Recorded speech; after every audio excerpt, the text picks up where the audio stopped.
Welcome to the Ernie Chambers Show.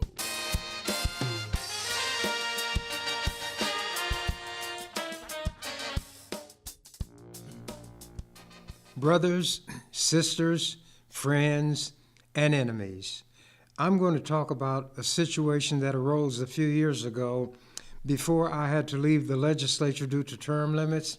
It had to do with a statement I made relative to the Omaha police. There was a lot of discussion in those days about police attacking and killing black people, beating black women in broad daylight.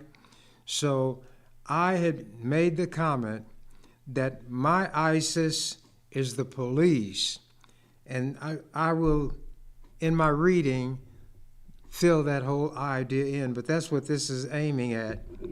After I made that comment, senators jumped up on the floor and began to attack me because some crack-brained white woman who had one of those talk shows in Lincoln had mischaracterized my words, misstated them, misapplied them, and without coming to me for what I actually said, these senators grabbed that and ran off with it because it was one of those talk radio shows, right-wing, so they accepted it as gospel truth.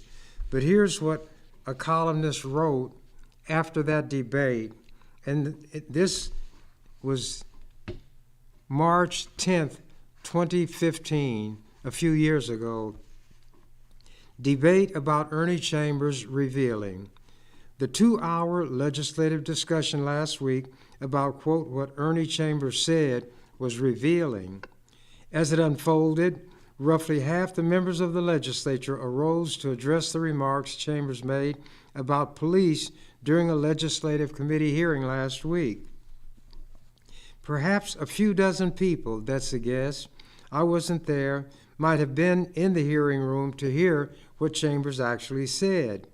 But a subsequent media-driven storm blew the words across the state and ultimately onto the floor of the legislature. As senator after senator addressed Chambers and his words, many of them provided us with a more revealing look inside of who they are, opening a glimpse below the surface of what we see every day. We're all more nuanced and complicated than we appear. As an observer, I think I learned more about a number of senators during that discussion, and I suspect many senators learned more about their colleagues and perhaps about themselves. Generally speaking, the harshest words directed at Chambers tended to come from freshman senators as opposed to veteran senators, those who knew him best. There was a demand that Chambers resign, a number of calls for him to apologize or retract his words, a mix of criticism and condemnation. Some senators defended Chambers' right to say what he said without approving what he said. A few reactions were notable, including these from 4 conservative Republicans. Dave Bloomfield, while making it clear that he does not condone the words Chambers used, defended his right to say what he did and challenged his colleagues, quote, let those among us without sin cast the first stone, unquote. Bill Kentner, a guy who I later forced into resignation because he had used a legislative computer to engage in computer sex, or whatever they call it. You know, he was naked. The woman on the other end was naked. They masturbated. They made salacious comments and so forth. Bill Kentner, who has been a favorite target of Chambers, chose not to seize a golden opportunity to attack him, but said, quote, I think I know what he was trying to say, unquote, and encouraged Chambers to simply, quote, clarify that I don't think policemen should be shot, unquote. Every one of us wishes he could have some words back, Kentner said. Mike Groney, a freshman senator from North Platte, expressed the same concern that Kentner did. Quote, I just wish he'd make that clear to people in his district, unquote. Tommy Garrett, who also expressed his concern about what was said, suggested that Chambers often reflects, quote, his life experiences, unquote, as other senators do. In a quiet hallway, after the morning confrontation inside the legislative chamber was done, Chambers spoke in conversational tones on his own terms during a brief interview. Quote, "There's not a person in my legislative district who thinks I would want to shoot a cop," Chambers said. "The kids in my community are too smart to put that interpretation on those words," unquote. Later that day, Lincoln Public Safety Director Tom Cassidy, a career cop, tweeted, quote, "I think Senator Chambers is far more likely to give birth than shoot a police officer. I wouldn't mind having him as a partner in the 1970s. Now, in 2020, 5 years later, there's a hearing in the same Judiciary Committee hearing room. We had a large number of black people there, and there were white people there, talking about the things happening in our community. This is a portion of the transcript, and it's available from the clerk of the legislature. Me speaking. "I'm so furious, I'm trembling. I'm glad that these white people in the legislature had a chance to hear what is happening to black people. We were having a committee hearing, and this white senator wanted a bill to allow people to bring guns into a tavern. I said, there are enough fights and other things that happen in these bars without concealed weapons. All of you are white, and you're going to be with each other, so why do you fear each other?" The senator's name was Tommy Garrett. He said, "Well, Senator, earlier you were talking about Al-Qaeda and ISIS, and, well, we're just worried about ISIS." I said, "You're worried about ISIS coming across the sea to a bar or tavern in Bellevue?" Then I told them about the kinds of things that the police do to black people. And now, all of these people have confirmed it, the ones in the room who had spoken about these problems with the police. And you know what I said? After I related a recent killing in Omaha by an Omaha cop, of a white man, by the way, when the man was on the hood of his car, of his own car, he was going to go over a chain link fence, I guess to get away from the police. This Omaha cop came up and shot him in the back, and the man was not armed. If this cop who shot him in the back, the cowardly rat that he was, and there are plenty of them on the Omaha Police Department, he said this guy was menacing two cops on the other side of the fence. If he was menacing them, why didn't they shoot him? I said. You're worried about ISIS. The police are my ISIS. Look, people are nodding. They are confirming it. Now you know what happened? Those cowardly white senators sit up after some crack-brained white woman with one of these racist radio stations got outraged and lied about what I said. She said that I said the Omaha police do like ISIS, cut people's heads off, and so forth. That's the way the story went out over the air to the nation. When Fox News picked it up and it came back to Nebraska, then all of these white racists were infuriated. Now let me mention some of them. Your governor, he attacked me. He said Chambers needs to apologize to the police. That's your governor. Mayor Stothard jumped on the bandwagon. She said he needs to apologize to the police.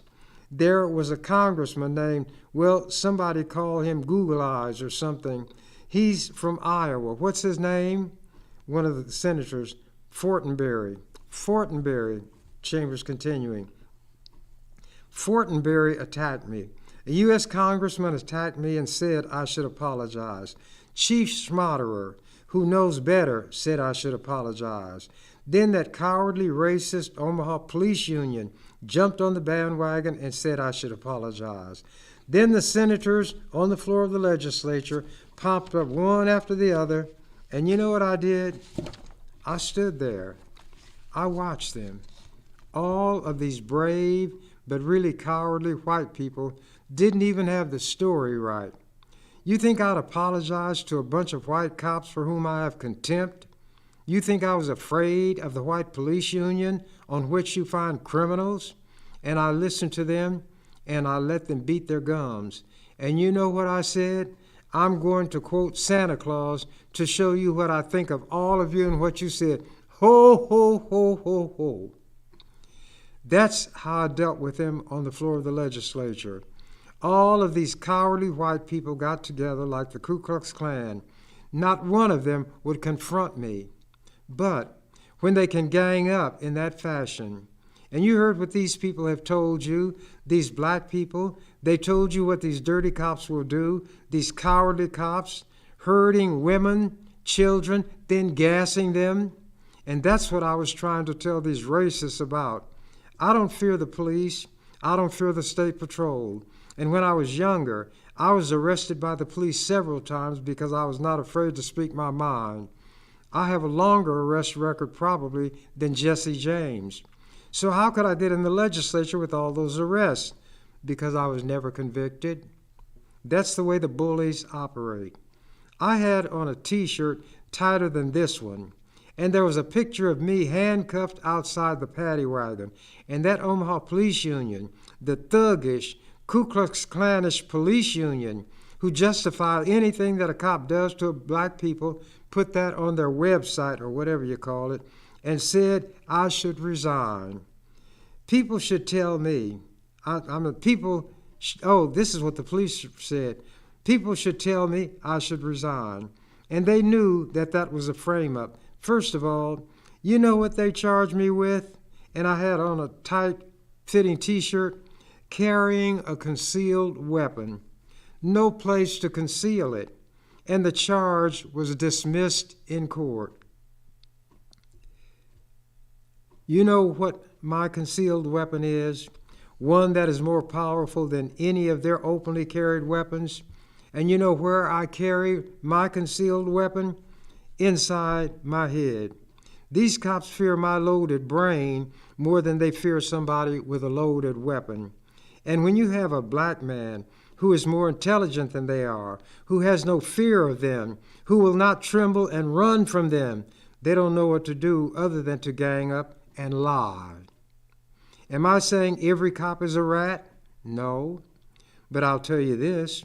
When you have 100 cops who are supposed to be good cops and 10 rats who they know are rats, that they will not say bad apples, that they will not even say are bad apples.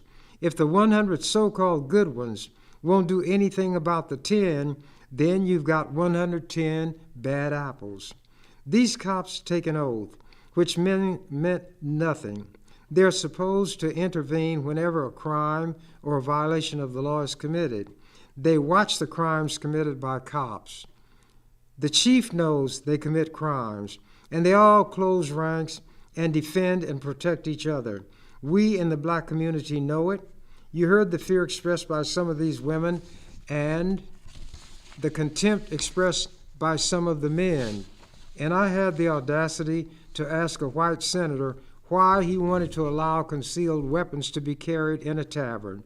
And I said, ISIS never came into our community and terrorized the children. ISIS never shot black men dead. ISIS never intimidated old black women. In a couple of cases, I had to intervene because some white cops had these two old women on Mother's Day trembling in their car. And I told my son, who was small at the time, wait here. I've got to go over there. Now I'm one black man, unarmed, going to face off the cops. And I guess that the cowards, and the cops were back in their car.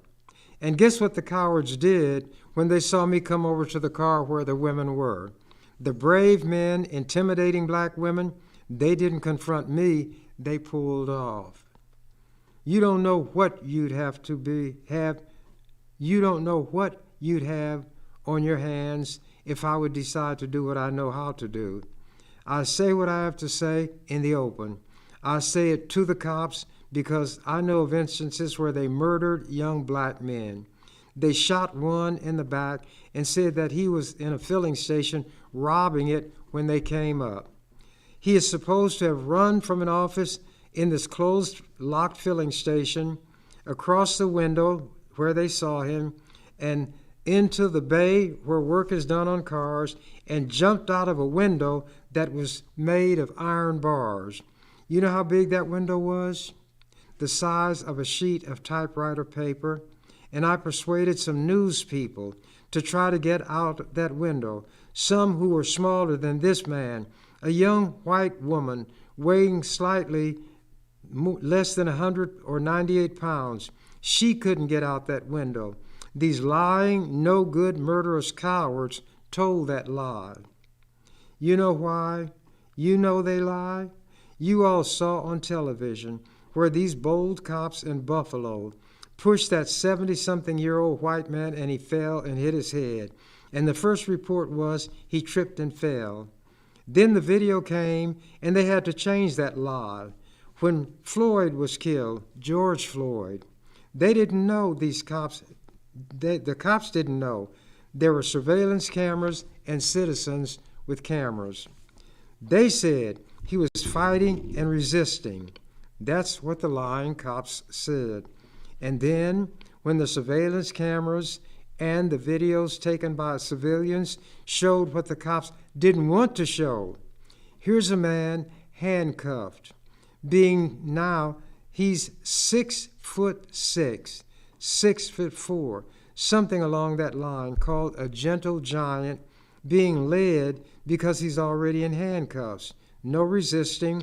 Then one of these heroes in blue forced him to the ground, face down, and two of the other cowards, and they are cowards, on his back. And for an excruciating 9 minutes, a drawn-out, torturous murder. Cops commit murder, other cops join in. Then your president defamed this dead man, that was Donald Trump at the time, by saying when the unemployment rate dropped by a few hundredths of 1%, that was a great day. And Mr. George Floyd, he didn't say anything about Floyd being murdered by the cops. And Mr. George Floyd is looking down from heaven saying, this is a great day for this country, a great day for everybody. And you know what their lying, womanizing president did not point out? After misusing a black man in that fashion, the rate of unemployment for black people and Latinx people rose. You all didn't pay attention to that, did you?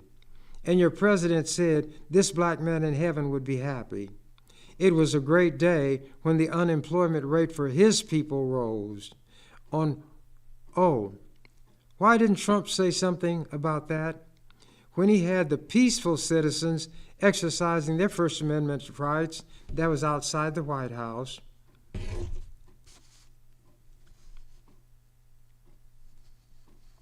He was talking about what was going to be done when the soldiers came. But your Second Amendment rights will be protected, meaning guns. He'll protect those rights, but not other important rights. And you all probably saw this scene at the White House. That's his crowd. When he wanted to appeal to all of his base and said when it came to church, Americans need more prayer, not less prayer. Then, when that dirty dog gassed the people and ran them away with troops and went across the street with a Bible, why didn't he go in church and pray? He said America needs more prayer, not less. Remember, I'm saying this in the legislature, not behind my hand, not hiding. Where the media were present, white people could hear it, the would-be assassins, all of them. I don't say something and hide. I say it to those I think ought to be hear it. They can do what they want to, and the chips will lie where they fall. Anyway, what rights of these people who were assembled to protest his marching across the street with a Bible to the church? The right to peaceably assemble. That's what they were doing. The second, to petition your government for redress of grievances. That's what they were doing. Freedom of speech and conduct can be equated with speech. And I'm going to tell you all this, then I'm going to sit down. But if I didn't speak, I would burst. And maybe I'd go over here and snatch one of these guns from a state trooper, and the other troopers could shoot me, because they have troopers in the Capitol building now. There were no troopers inside the Capitol, the chamber even, before I came. When I came, because I had the reputation of being a black militant, whatever that was supposed to be, they drilled holes in the beautiful wood beams that made up the ceiling of the legislature to put in closed-circuit television cameras to watch me. This is a fact, and I often criticized and mocked them on the floor. Up in the balcony where they let the public come, they put a big desk light with a chair behind it, and an armed state trooper was there. The people in the audience were not going to do anything. The senators on the floor were not going to do anything. All of that. One black man out of 49, they had an armed state trooper in the chamber, which had never happened before. Maybe some of you all don't know this either, but that's what I was dealing with. And I dealt with it openly, and I said forcefully in front of all of them what I had on my mind. Continuing. In your government, I've been dealing with this for almost 50 years, trying to bring justice and fairness to your people whom you abuse, the sick, the mentally disabled, those without a place to live, those who are unjustly convicted, those who cannot obtain legal counsel, talking to the white people. I helped the family of a racist farmer who was killed by the state patrol. And when people asked me why would I help him, even members of the patrol did not know he belonged to a group that hated black people. I said, you didn't kill this man because he was a racist. If that's why you killed him, you'd kill all the white people. Then when you'd kill all them, you'd kill yourself if your intent was to kill all the racists. And that's what I was saying to the state patrol. But here's my one-act play. And you cannot say anything that suggests that the president should be killed. You all may not know, but that could be considered a crime, even though the president can violate your rights to free speech, assembly, and petitioning your government. But anyway, this was the one-act play. And I explained to them that you cannot say that the president should be killed. There was a table. 4 generals were sitting behind this table, and my colleagues heard me say this on the floor of the legislature. I said it at a hearing, and there's a general standing before them, and this is a court-martial. The general, ramrod straight, he has his ribbons, he has 4 stars, looking at them, those behind the table, judging him, with a steady, unwavering gaze. And he said, I took an oath, as each of you took an oath, to defend this country against all enemies, foreign and domestic. I have been in combat as each of you has been in combat. I risked my life in combat as each of you risked your life in combat. I have killed men in combat as each of you has killed men in combat. To protect this country, I risked my life for this country as each of you risked your life for this country. Had any one of you been situated as I was situated, you would have done precisely what I did. And then I jumped away from what he stated, because you cannot say something that suggests that the president ought to be killed. So, the headline in the morning paper said, General so-and-so was convicted by court-martial and condemned to death for assassinating the president. I can use the words for assassinating the president in the context of a little play that I was presenting. You have to be cagey with these devils. And why did he do it? because the president gave an order that this general could not see carried out, because it would have led possibly to the outbreak of a war. And not only was he going to disobey the order, he made sure that no such order would be given. And now what's happening? The generals, in reality, are not court-martialing one of their own.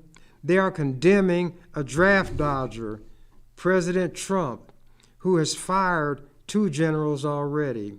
4 of them have condemned your president for misusing the military, for trying to deploy troops in a manner that would violate the Constitution that these men swore to uphold. And I have to be aware of these things. My degree is in history. I have a law degree, and in both areas of study, documentation and facts are important.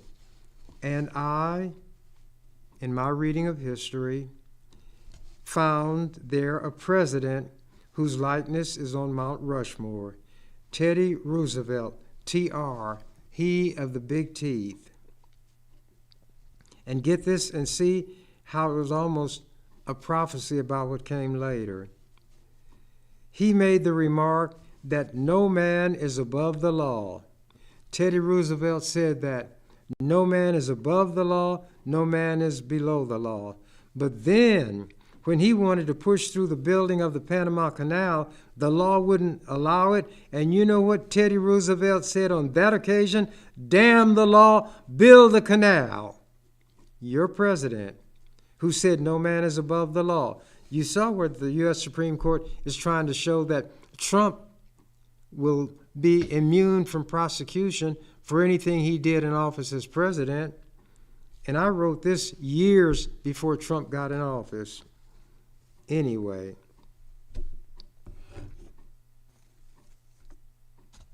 there is, let me go back to this.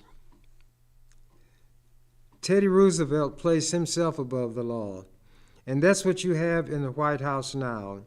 There is a military person somewhere in this country who takes very seriously an oath that he or she took, and if necessary, that military person will risk life itself to make sure that a deranged criminal who happens to be cloaked with the authority of the president, rather than allow an action that could lead not just to the undermining of the Constitution, but to the destruction of this country, will do what the general in my one act, one scene play did.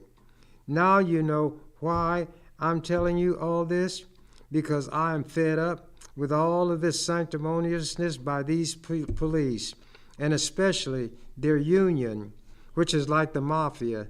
They lie for each other. Cops are taught to lie. They are trained to lie, and they are told, whatever you do, don't ever back away from the lie. The more they attack you for it, hug it all the tighter. Stick with it. Courts on occasion have told them they can lie. These cops used to pride themselves on being called police officers, peace officers. Now they talk about being warriors.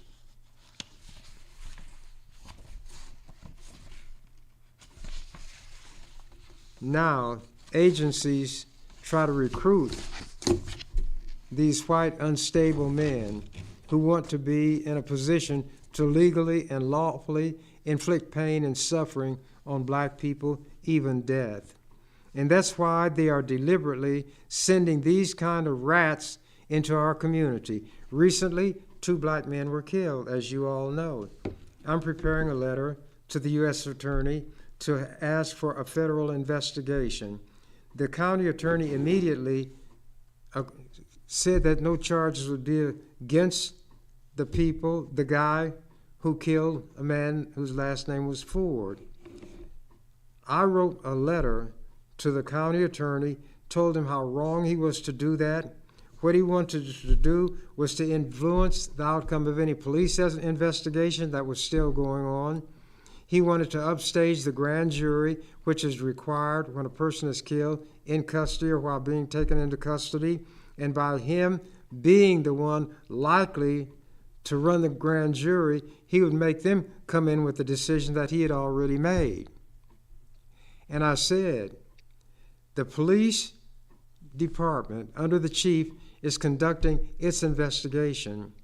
This situation reminds me of one some years ago when a young man named James Spurlock was killed outside of the bar of a racist by the white racist. The chief and the county attorney got together and cleared the white man. Then there was such an outcry and people were protesting and demonstrating around the county attorney's house that they said that they should convene a grand jury, and the one who is now in the legislature, Justin Wayne, was leading a citizens' drive to call a grand jury. I had done that years before and had a grand jury convened by petition. But because I didn't think the people should have to do that all the time, I got a law that said whenever any person is killed in police custody or while being taken into custody, a grand jury would be called and a special prosecutor would be appointed. When I was term limited out, Brenda Counsel was in, and the attorney general, the county attorney, persuaded her to do away with the requirement of a special prosecutor. Then the county attorney in the county where the cop had done the killing, and the county attorney usually clears him, would be the one to run the grand jury too. People don't have much of an awareness of how many things I got into the law, and will even ask today, what did you ever do while you were in the legislature? But in any case, I'm preparing to send to the U.S. Attorney for the state of Nebraska a letter, and I'll send her a copy of the one that I sent to the county attorney. And in that letter, I pose this question. Now, you've already concluded that the cops did nothing wrong. Now, in the case of young Spurlock, you did the same thing. And the chief agreed with you. But then when the chief had a meeting with black leaders, he turned on you and said he had tried to persuade you to file charges. And you know that he did this, and you were very upset about it. I said, now, this time, suppose the chief conducts his investigation, and he comes up with an opinion contrary to yours, that the cop who killed Ford did violate police rules and so forth. Well, you know what happened? That's exactly what happened. The chief's investigation reached a conclusion different from that of the county attorney. And I think they would be wise to appoint a special prosecutor when they call the grand jury, and I think that cop will be prosecuted. In the case of young Spurlock, the pressure of a citizen petition to convene a grand jury with a special prosecutor led the officials to get together and call a grand jury and appoint a black man to be the special prosecutor. His name was Fred Franklin. He had been a former prosecutor, and when Fred took over, that grand jury did not acquit the white man as the county attorney had done. They brought in an indictment, and that guy went out in California and killed himself before he had to stand trial. It's funny how the more things change, they remain the same. Well, this information that I put in that letter to the county attorney, Don Klein, I'm going to include as an exhibit in the letter I'm going to send to the U.S. attorney. And this U.S. attorney was not appointed by Donald Trump. This is from June 2020. Opinion in the Omaha World Herald, of all places. Racial progress, it's long past due. During last week's Legislative Judiciary Committee listening sessions stemming from protests after the police killing in Minneapolis of George Floyd, more than 180 Nebraskans, most of them black, shared frustrations about their interactions with police and lack of change over many years. After 15 hours of testimony, senators vowed action, though they said much of it likely must wait until next year because of legislative rules and just 17 days left in this year's pandemic-suspended session. By week end, 150 Omaha area corporate leaders had signed onto a statement vowing to address racial injustice. They promised to use their influence to endorse policies that lead to racial justice, to continue the conversation, and to hire and advance people of color. David Brown, Chamber President and CEO, said, "It's time we do something about this." Then the editorial writer goes on, "Yes, it is. Long past time." This newspaper made similar promises last weekend, vowing that we will launch at the paper efforts to be inclusive, to improve outreach, and to give a platform to diverse voices. We will join with the community and work to move forward, unquote. But talk is easy for all of us. Sustaining our commitment, taking meaningful action, and making real change is the test we all face. Because we have been here before, many times, and for a long time. The Kerner Commission in 1968, after urban unrest in the preceding years, called for a commitment to national action. And by the way, I appeared before that commission at the invitation of the commission. There were big shots and others on it, and my testimony was read, and it appeared in a long article written in ebony, and one day I'll probably read it, not just to be vain, but to show that I'm not lying. As far as the change, that didn't happen. More than 50 years later, while Black Americans' educational attainment has improved, home ownership, unemployment, and incarceration rates have changed little. The wealth gap is stunning, with the Brookings Institution finding median network of Black households just 10% that of whites. Nor was this condition cited in the Kerner Overcome. Quote, "To some Black people, police have come to symbolize white power, white racism, and white repression. The atmosphere of hostility and cynicism is reinforced by a widespread belief among Blacks in the existence of police brutality and in a double standard of justice and protection, one for Blacks and one for whites. In Nebraska today, more than a quarter of prison inmates are Black, even though only 5% of state residents are Black. Yes, it is time for change, long past time. So we call on the legislature to take at least one easy step. Pass Senator Ernie Chambers' legislative bill 924, which is on final reading and would require all law enforcement officers to take 2 hours of racial anti-bias and implicit bias training every year. The Iowa legislature, in 10 days' work, sent to the governor and went on, but my bill did pass, and it's there.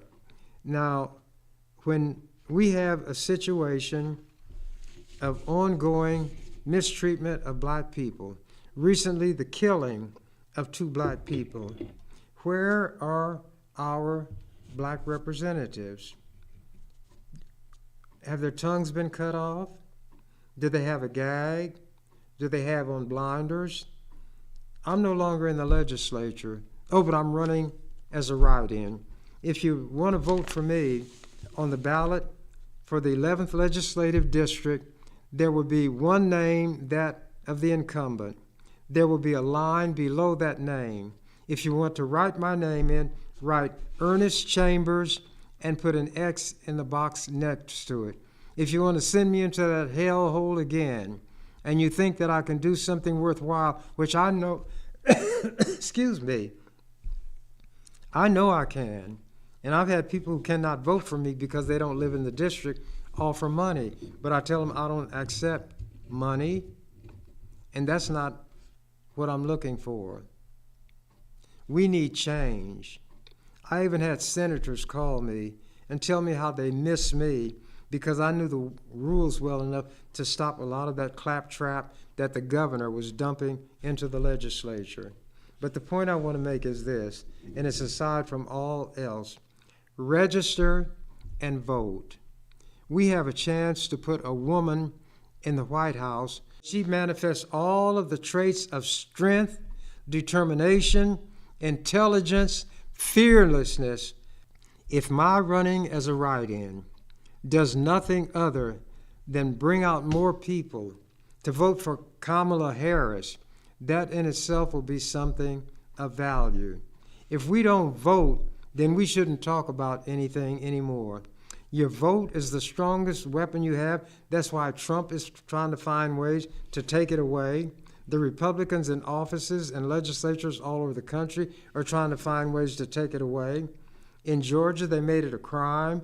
If you see a long line of people, it'll happen in the black community on a hot day, and you offer them a drink of water, that is a crime. That is a crime. Nebraska just put to the people of this state a ballot question, and they voted that you have to have picture identification to vote.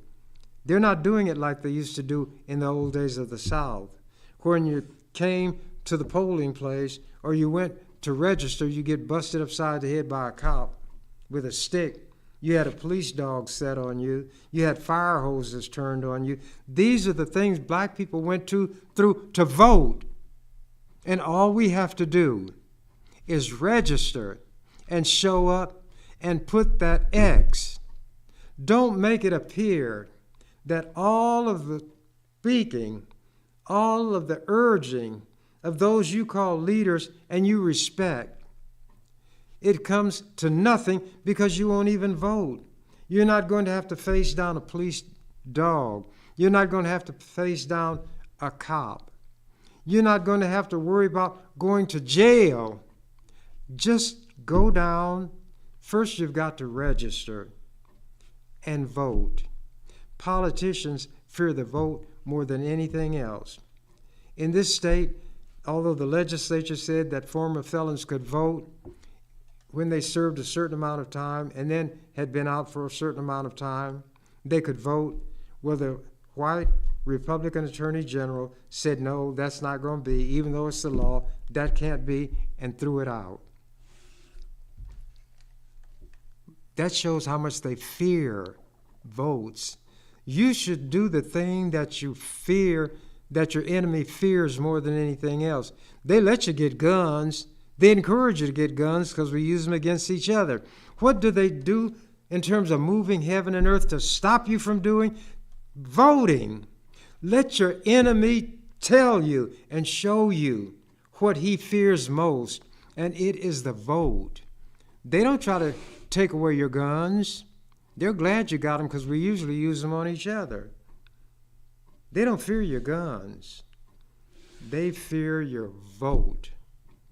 So if my running brings people out only to cast votes for Kamala Harris, then I will feel that what I do and have done down through the years is not in vain.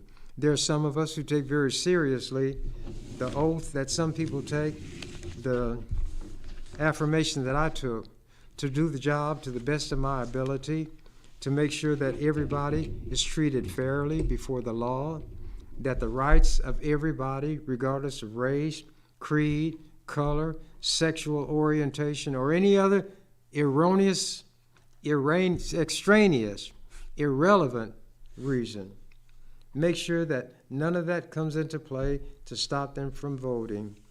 Now, my time is up, and I'm going to say, as I always do, quoting the canary who found out that the door to his cage was open, I'm out of here.